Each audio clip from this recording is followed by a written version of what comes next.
Good evening, folks. Thank you for joining us here on Denmark Today. I'm Gene Kellogg. This is Dick Stevens. Thank you very much for tuning in. Today we're going to be taking an extra special look at William Shakespeare's play Hamlet. Yes, Hamlet. We will be looking at Act 3, Scene 3, what happened and what could have happened. We also have a very special guest appearance here from Deuce Cobbs, head of the English department at University of Wittenberg. Very special guest with us tonight. Stay tuned. I have killed my brother, and I have stolen his wife, and his crown. I have committed many, many sins. There he kneels, the scum. He has killed my father and taken my mother. I shall kill him now!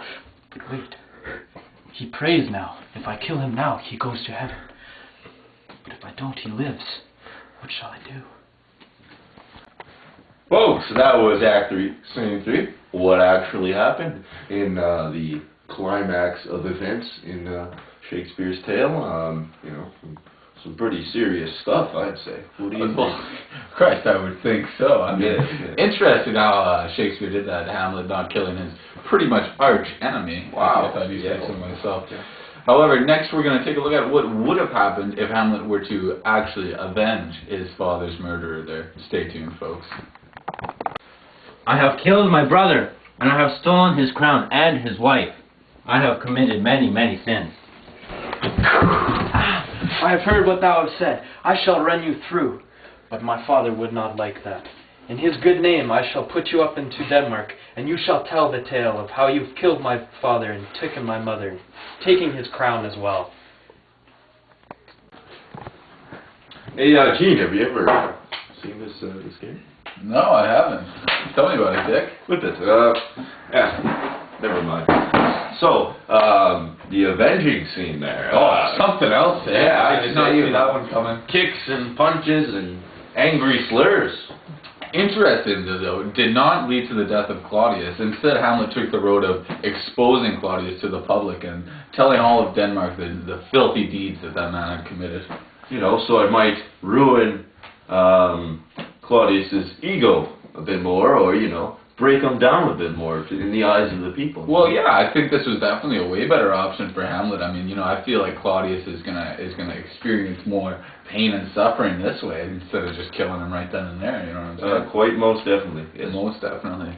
Anyways, folks, next we're going to take a look at what would have happened if Hamlet hadn't believed in any religion, which is an interesting take. So definitely stick around here. Stick around for this one. You're gonna love it.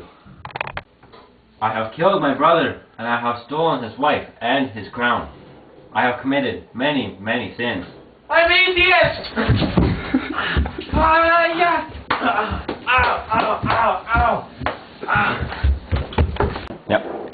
Oh, what a drop kick that was, Gene. Yeah, we usually get that fella drafted in the WWE. Oh, yeah! Hey! But actually, we were just taking a look there at what Hamlet would have done if he didn't believe in heaven or hell. Interesting, because you hear Claudius admit all the things that he's done, and then, but because he's praying, in the first take there, as we were talking about earlier, Hamlet doesn't actually kill Claudius. He rather to expose him to promote more pain and suffering. Whereas here, he just kind of goes nuts. And I mean, well, you saw the drop kick there, folks. Running in, I'm atheist. And it kind of explains itself, really. Well, really, it does. We're actually going to head down to our special guest here, Professor Cobbs. I believe he's going to take a look at this scene and analyze it just as we just did. So stay tuned, folks. We're going to take a look at Professor Cobbs. Hi there, Dick from Denmark Today. We got our special guest on the scene here, Deuce Cobbs. I don't think he knows he's on set, but I'll try anyway. Deuce, are you there? Deuce, can you hear us? Huh? Can you hear us, Deuce? Huh? Take a seat. Huh? Take a seat. You're on live television. Oh, yeah. Oh, now. You mean now? Yes, now we're Deuce. okay. Yes. Yes. Okay, here we go. Yes. How you doing, Deuce? You're coming in clear now, yeah. Yeah. Oh, yes, I'm doing excellent there, yeah. How about you? I'm doing great. Oh, great to hear, great to hear. That's good. So what do you think about this whole aspect of killing Claudius in Act 3, Scene 3, Hamlet, Shakespeare's play? Well, you see, you know, he was atheist, right? So, as you can clearly tell. It was depicted very clearly in that scene, yeah. So, without the guilt, you know, he has no guilt, doesn't believe in heaven or hell. He can do whatever he wants, really. That's my opinion. I'm a professor, so it's pretty valid, yeah. Do you do a lot of work on this I do a kind of lot stuff? of work, yeah. Not just Hamlet, but yeah, I do gardening.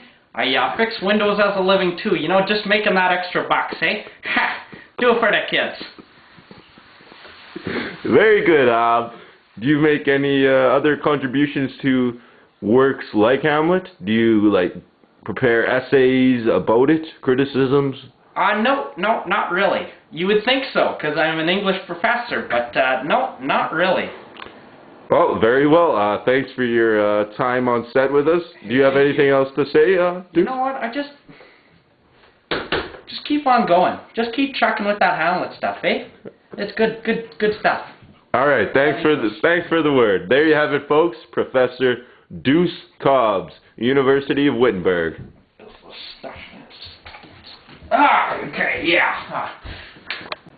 Hello, folks following with us on Denmark Today. We got the new show here. I'm Dick Stevens, and this is Gene Kellogg. Gene, it looks like you shaved there on commercial break. Yeah, I shared the commercial there. I figured I'd go for a new look for the second half of the show here. Hey, ladies will love that, Gene. Oh, well, I sure hope so. Alright, so we're going to take a look at our next scenario here, which happens to be, what do we got here? Whether Hamlet, what would have happened if Hamlet was a very religious and holy person, which is going to be interesting, I think. What's your take on this, Dick? Well, I think obviously circumstances will be different after, you know, Hamlet sees something like this as a religious fellow. You know, he'll look for forgiveness over violence that you've seen in the previous couple takes. Yeah, so it should be interesting. Yes, I think so. I like that shave, by the way. Well, thanks, Dick. I have killed my own brother, and I have stolen his wife and his crown. I have committed many sins. Aha! I've caught thou in the act there, thou, Claudius, of killing my father and taking my mother's. I have just been reflecting upon my sins, Prince Hamlet. I shall still kill you, but I cannot. Do it. For I am too holy. He's not. Harsh thou, thy harsh devil. You must not kill me, Prince Hamlet. I beg of you. You have taken the only one who has been close to me, my father. I forgive thee, Prince Hamlet. Forgive the Holy One. I will. shall forgive you. I will, Prince Hamlet. Very well. Holy moly, what a way to go out there, eh? Hugging it like brothers in arms. What a turn of events, eh? Well, that's awfully interesting how that went. Well, that went to, you know, Hamlet being religious and whatnot must forgive his, well, father, you know. But I mean, interesting because you know Claudius kills his real father and Hamlet ends up forgiving him. Interesting. It's almost he's trying to be this like Messiah type kind of figure, you know. Great analogy there, Dick. Wow. So overall, what do you think was probably the most realistic outcome out of the three that we chose there? Well, you know, I don't really see, even if you are a religious person, you know, I don't know if you have to be pretty religious to forgive, you know, your father's murder. Something like that. You know what sure. I'm saying? Yes, But as far as the atheism goes, I mean, if Hamlet was an atheist, you know, he would probably go nuts and dropkick Claudius and kill him, which is exactly what happened. Which would, you know, lead to an interesting turn of events as the play moves on. Yeah, I think that's a very valid statement, and I think I probably would have chose that one as well. You heard Professor Cobbs, I think, talk about that one. Yeah, very interesting. It's quite an eccentric fellow. So, you know, we even got an expert supporting that opinion. So I think you are right, Gene, and I hope all of you at home enjoyed this, because I'm out of purple Kool-Aid, so you know it's probably time to go home. Thank you, folks. Enjoy your night.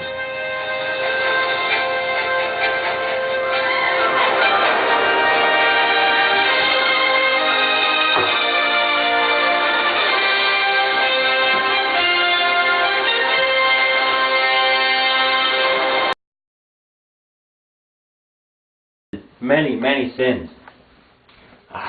There were the wretched. Hey, great. How you doing, Dick? Wait, what? Oh, sorry, man. Dude. Where is it? I need my sword, G-Daddy. Where's my sword? Behind the scenes with Hamlet. What's going on, Hamlet? Is a mustache. Is a mustache. Thou mustache. No. I shall bring you up to Denmark so that everybody... Heaven or hell. So what happened there? Hello, how are you? You gotta keep that. Nice to hear. Good, good. Oh, my shirt fell off there. Oh, that's a little blunder, eh? No, we shove the devil. Yeah, do it, Hammett, do it. I have killed my brother, and I have stolen his wife and his crown. I have committed many, many sins. I've heard what you've I've heard what you have said, but I am a holy man, and for Behind the scenes with Gene. What's happening? Hey, Dick, what's up? Hamlet hears he does, you does. thou have heard thou this Claudius of your remarks, and your Hamlet have heard thou thy Claudius of thou foul remarks, and thy sinful murder of my father. I have killed my brother, and I have stolen his wife and his crown. I have committed many, many sins. I have caught you in the act there, thou thy Claudius. Thou foul deeds thou have committed, them sins against my father. I have just been reflecting upon my sins. I shall still kill you, but I Prince, can't. Prince Hamlet. Yes, you can. You can kill him. I am too holy to He's stoop that. not. Hush thou harsh devil. I have killed my brother, and I have stolen his wife and his crown. I have committed many, many sins. Oh, no.